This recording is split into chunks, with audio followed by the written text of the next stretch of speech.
నేతాజీ సుభాష్ చంద్రబోస్ బంధువులపై గత ప్రభుత్వాలు నిఘా పెట్టాయనే కథనాలు రాజకీయ దుమారానికి తెరతీశాయి. దేశ తొలి ప్రధాని నెహ్రూ సహా మరికొందరు ప్రధానుల హయాంలో 20 ఏళ్ల పాటు ఈ తంతు సాగిందనే అంశాన్ని భారతీయ జనతా పార్టీ విమర్శనాస్త్రంగా మలుచుకుంది.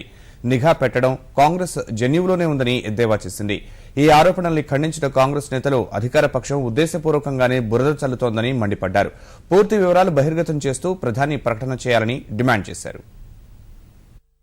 కేంద్ర నిఘా సంస్థ ఇటీవల బహిర్గతం చేసిన కొన్ని రహస్య పత్రాల ద్వారా నేతాజీ సుభాష్ చంద్రబోస్ అదృశ్యానంతరం పరిణామాలకు సంబంధించి సంచలన విషయాలు బయటపడ్డాయి. బోస్ బంధువులపై 2 దశాబ్దాల పాటు అప్పటి కేంద్ర ప్రభుత్వం నిఘా పెట్టిందని వెల్లడైంది. నేతాజీ సోదరుడు శరత్ చంద్రబోస్ కుమారులైన శిశిర్ కుమార్ బోస్, అమియానాథ్ బోస్ పై 1948 నుంచి 1968 వరకు గూఢచర్యం సాగించిందని తేలింది. కోల్కతాలోని బోస్ బంధువుల ఇళ్ల వద్ద నిఘా పెట్టడమే కాక వారు రాసే లేఖల్ని మధ్యలో చదివినట్లు రహస్య పత్రాల ద్వారా వెల్లడైంది. బోస్ బంధువులు విదేశీ పర్యటనలకు వెళ్లినప్పుడు కూడా వారిపై నిఘా కొనసాగిందని తేలింది. ఇలా గూఢచర్యం సాగించిన 20 ఏళ్లలో 16 ఏళ్ల పాటు జవహర్లాల్ నెహ్రూ ప్రధానిగా ఉన్నారు. బోస్ కుటుంబ సభ్యులపై నిఘా పెట్టారన్న వార్తలు దిగ్భ్రాంతి కలిగించాయని నేతాజీ బంధువులు చెప్పారు. స్వతంత్ర భారతం తొలినాళ్లలోని ప్రజాస్వామ్య విలువల్ని ఈ పరిణామం తక్కువ చేసి చూపుతుందని అభిప్రాయపడ్డారు. So it is our demand that the Narendra Modi government unravel the mystery of Subhash Bose's disappearance, come out with the truth.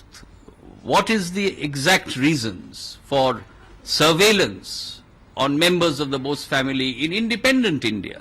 So Narendra Modi government should immediately institute a judicial inquiry under a Supreme Court judge to really come to the bottom of it and disclose the truth to the nation. Netaji కుటుంబ సభ్యులపై నిఘా అంశంపై రాజకీయ ప్రకంపనలు కొనసాగుతున్నాయి. గూఢచర్యం చేయడం కాంగ్రెస్ కు అలవాటేనని భాజపా తీవ్ర విమర్శలు గుప్పించింది.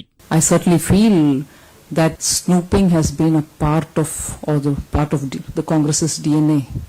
So the party snooped then on Subhash Chandra Bose, probably continued during Indiraji's regime when his her daughter-in-law also was snooped at, and the finance minister of the country was also subject to snooping, about which we do not know what really happened.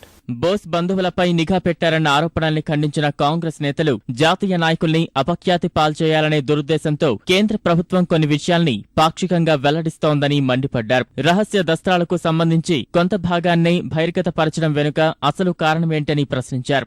It's also a clear attempt not only to target Pandit Jawaharlal Nehru's fair name and also other icons of the freedom struggle. We not only condemn this tactic, but we are very clear that the country must know the details.